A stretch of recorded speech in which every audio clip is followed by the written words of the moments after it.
it's about time you start editing like a pro. So let me help you out with that. Today, I'm going to be teaching you some essential editing hacks in Premiere Pro. It's better than DaVinci.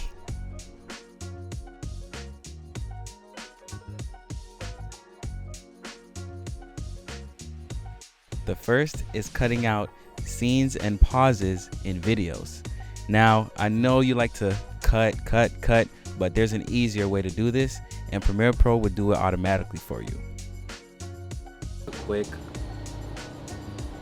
brown fox. To have Premiere automatically edit, we're going to first click Window, Workspaces, and then Text-Based Editing. That'll give us the text panel, and in here we can select Transcript and then Transcribe. From here, Premiere Pro will automatically transcribe our clip. And as you can see, we have these little dots that will show us where we have pauses in our video. We're then going to click this teardropper and then select pauses. And here you can see all of them are highlighted. You then can click delete, and we have extract and also lift, which lift means just to cut all of them out but not ripple edit. So if we click delete all, you see we have the spaces still in between. But we can select our pauses, delete, and then extract, which will delete all of them and ripple edit them all back together. A quick brown fox jumped over the mountain. Now in the same exact panel, you can create captions and it will do it automatically for your video. Now you can create captions in the same panel, but to make sure that we also can edit how they look, let's select caption and graphics. Once your audio is transcribed, you're then going to go to captions and create captions from transcript.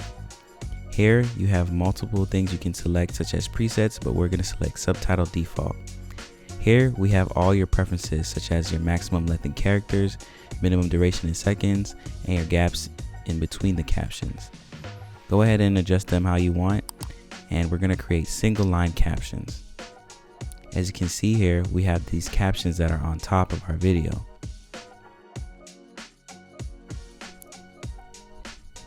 Now to edit these captions, select properties, and now we have different things such as the position of the text that we can put pretty much anywhere in our video. You can manually move them. You can select the color. For instance, I'm going to select yellow, as well as the text size and the font type. Once you have it how you want it, make sure when you export to select captions and burn the captions into video so that they'll actually show up once your video is exported. Now on the same subject as audio, in the Essential Sounds panel, you can create quick audio effects for your clip. You can make yourself sound on the phone, from afar, and even on TV. So while you're editing, you can scroll down to your audio track and click this here. In the Essential Sounds tab, you can assign the type of audio, whether that's dialogue, music, sound effects, or ambience. For instance, with dialogue, you can enhance speech, auto-match multiple clips for loudness, or repair, such as reducing noise or rumble. You can do EQ, or you can either do something creative with reverb. They have a lot of presets to use. Each section has presets for whatever you may need. You can even duck music, which means to automatically lower it once you start speaking. Play around with it and see what you like. Now crash zooms are pretty cool, but if you want them to be smoother, or if you're by yourself, try this out. To create a crash zoom, go ahead and in your effects panel, look for transform under video effects. We're then going to select the one that says transform and drag it to your clip. Then in the effects control panel,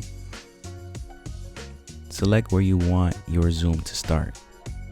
So we're going to select it right here and scroll down to transform, and you're going to select scale and position.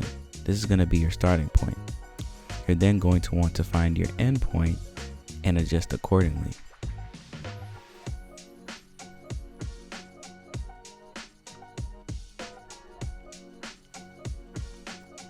From here, you're going to change your shutter angle to 360 and you're going to uncheck use composition shutter angle.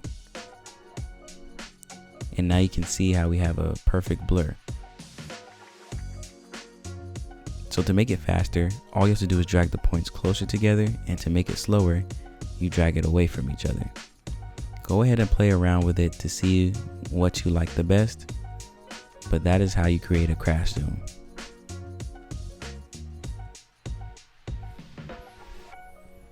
Now we all know about slow motion, but let's take it up a notch and create a speed ramp. To create a speed ramp, go ahead and adjust the lines of your video layer so that you have a pretty clear view of what exactly you're about to do.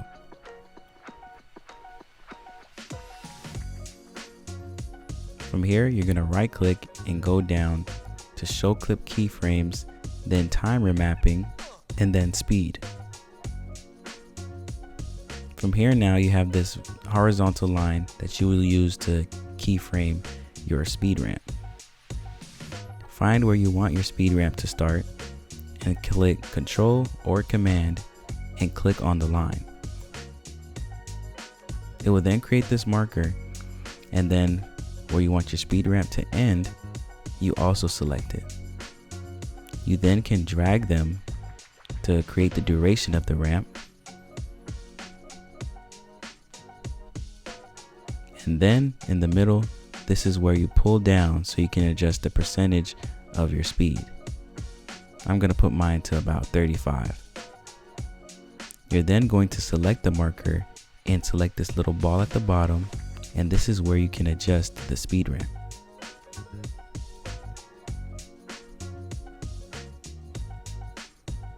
I like to adjust mine just to make it literally look like a ramp.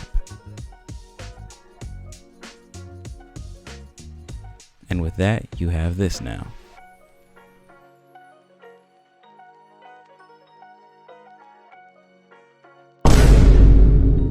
Sorry, I'm not the athlete I once was, but if your footage tends to be shaky, like me right now, there's a simple trick to create smooth footage as well as no motion in your footage.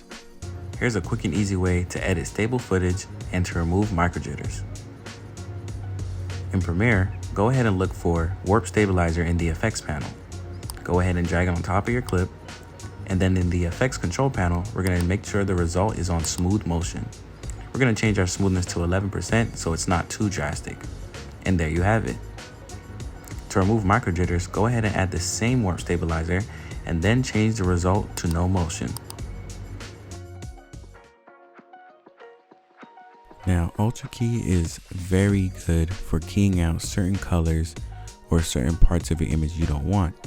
For instance, if we have a green screen like here, we can simply click to our effects panel, type in Ultra Key, drag it onto our clip, and in our effects control panel, scroll until you see key color.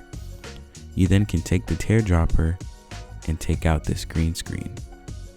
From here now, you can go ahead and select the clip that you may want, and here you can simply place the green screen on top to act as an overlay, and this clip right here. From here, we're just going to scale this just to fit a little better.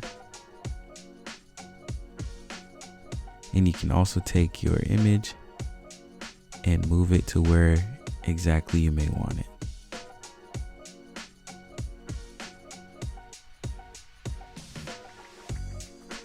And that's Ultra Key for you.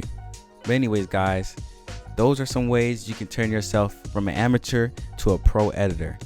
If you like this, please like, comment, and subscribe. And shout out to the 300 subscribers. Now, please subscribe. Please subscribe, bro. I'm trying to get out the hood, bro. Please subscribe. All right, I'm out.